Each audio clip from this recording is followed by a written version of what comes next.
আজকে প্রমাণিত হচ্ছে যে এই নির্বাচনটা যত দেরি হচ্ছে তত বেশি সেই শক্তিগুলো শক্তিশালী হচ্ছে, ফ্যাসিবাদী শক্তিশালী হচ্ছে। আজকে যদি এর থেকে কোনো ব্যত্যয় ঘটে, এর থেকে বাইরে যদি যান, তার দায় দায়িত্ব সম্পূর্ণ আপনাকেই বহন করতে হবে। আমরা এই প্রেসিডেন্সিয়াল ফর্ম অফ গভর্নমেন্ট থেকে আপনার পার্লামেন্টারি ফর্ম অফ গভর্নমেন্টে নিয়ে এসেছি। আমরা কেয়ারটেকার গভর্নমেন্টের ব্যাপারে আপত্তি করলেও আমরাই কিন্তু ইলেকশন করে পার্লামেন্টের সারা রাত জেগে আমরা কেয়ারটেকার গভর্নমেন্টের যে ব্যবস্থা বিধান সেটাকে আমরা পাশ করেছিলাম পার্লামেন্টে।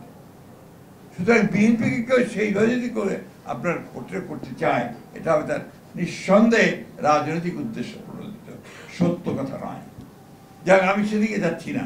আমি যে কথা বলতে চাই যে এখন গতকাল আমাদের সংস্কার কমিশন, ঐক্যমত্য কমিশন, তারা তাদের রেকমেন্ডেশন তারা দিয়ে দিয়েছেন প্রধান উপদেষ্টার কাছে। প্রধান উপদেষ্টা সইও আছে সেখানে, তিনিও এটার চেয়ারম্যান, বোধহয় কো চেয়ারম্যান ছিলেন, এই আহ্বায়ক চেয়ারম্যান। এখন অবাক বিষয়ে আমরা যেটা লক্ষ্য করেছি যে আমরা খুব একেবারে অত্যন্ত পরিষ্কারভাবে আমরা কিন্তু যে বিষয়গুলোর সঙ্গে আমরা একমত ছিলাম না, আমরা সেখানে নোট অফ ডিসেন্ট দিয়েছিলাম। সেই নোট অফ ডিসেন্টগুলো লিপিবদ্ধ করার একটা প্রতিশ্রুতি ছিল তাদের, কিন্তু অবাক বিষয় আমরা লক্ষ্য করলাম যে কালকে যখন তারা প্রকাশ করলেন সেই বিষয়গুলো নেই। নোট অফ ডিসেন্টগুলো পুরোপুরি উপেক্ষা করা হয়েছে, ইগনোর করা হয়েছে। এটা তো ঐক্যবদ্ধ হতে পারে না। তার ঐক্যবদ্ধ কমিশনটা করা হয়েছিল কেন?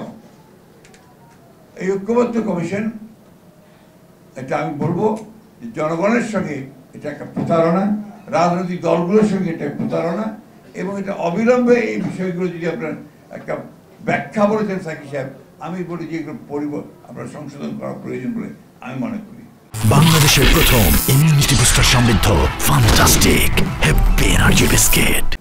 একটি কথা খুব পরিষ্কারভাবে আমরা বলতে চাই, যেটা আমরা এর আগেও বলেছিলাম, যে আমরা মনে করি যে সমস্ত সংকটগুলোর মূলে যে বিষয়টা আছে সেটা হচ্ছে যে সত্যিকার একটা গ্রহণযোগ্য একটা নির্বাচন, এবং সেই নির্বাচনের মধ্য দিয়ে জনগণের যে পার্লামেন্ট তৈরি হবে, সেই পার্লামেন্টে এই সমস্ত যে সংস্কারগুলো হয়েছে তাকে তারা সংবিধানের মধ্যে নিয়ে আসবে এবং সেগুলো সেভাবে দেশ চলবে। আমরা সেই কারণেই কিন্তু এই 5ই আগস্টের আগস্ট বিপ্লবের পরে পরেই আমরা নির্বাচনের কথা বলেছিলাম। তখন আমাদের অনেকে বলা হয়েছিল আমরা ক্ষমতা চাই, সেই জন্য আমরা অতি দ্রুত নির্বাচন চাই। আজকে প্রমাণিত হচ্ছে যে এই নির্বাচনটা যত দেরি হচ্ছে তত বেশি সেই শক্তিগুলো শক্তিশালী হচ্ছে, ফ্যাসিবাদী শক্তিশালী হচ্ছে, যারা বাংলাদেশকে অস্থিতিশীল দেখতে চায়, এখানে একটা এনার্জি তৈরি করতে চায়, এখানে একটা আপনার গণতন্ত্র যেন সত্যিকার অর্থে প্রতিষ্ঠিত না হয় সেই ব্যবস্থাটা দেখতে চায়। আজকে সেই জন্যই আজকে আমি বক্তব্য বেশি বাড়াতে চাই না। আমি অন্তর্বর্তীকালীন সরকারের প্রধান উপদেষ্টার দৃষ্টি আকর্ষণ করে বলতে চাই, আপনি কিন্তু এবার আপনি জনগণের সামনে কিন্তু প্রতিশ্রুতিবদ্ধ, ওয়াদাবদ্ধ যে আপনি এখানে সত্যিকার অর্থেই যেটুকু সংস্কার দরকার সেই সংস্কারগুলো করে আপনি এখানে জনগণের যে কাছে গ্রহণযোগ্য নির্বাচন দেবেন, সেই নির্বাচনের মধ্যে যে পার্লামেন্টে আসবে সেই পার্লামেন্ট এই দেশের সংকটগুলোর সমাধান করবে। সুতরাং আজকে যদি এর থেকে কোনো ব্যত্যয় ঘটে, এর থেকে বাইরে যদি যান, তার দায় দায়িত্ব সম্পূর্ণ আপনাকেই বহন করতে হবে। এই কথাটা আমি খুব পরিষ্কার করে বলতে চাই। সেই জন্যই আমি আশা করব যে তারা তাদের এই উপলব্ধি আসবে এবং অতি দ্রুত এই সংস্কার কমিশনে সকল দলগুলোর মধ্যে যেগুলো আমাদের একমত হয়েছি এবং যেগুলোতে দ্বিমত পোষণ করেছি সব কিছুকে নিয়ে একটা নির্বাচন আপনি অবিলম্বে দেবেন, যে নির্বাচনের মধ্য দিয়ে আমরা একটা জনগণের একটা পার্লামেন্ট তৈরি করতে পারবো, একটা জনগণের শাসন আমরা দেশে নিয়ে আসতে পারবো।